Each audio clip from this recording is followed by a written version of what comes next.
How to design a plain text email in Mailchimp.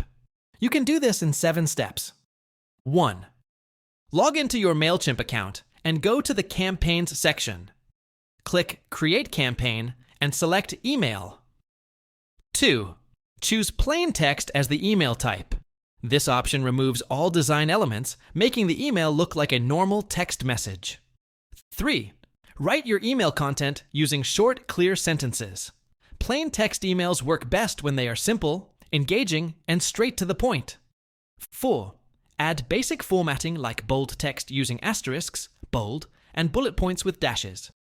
Mailchimp supports limited formatting for plain text emails. 5.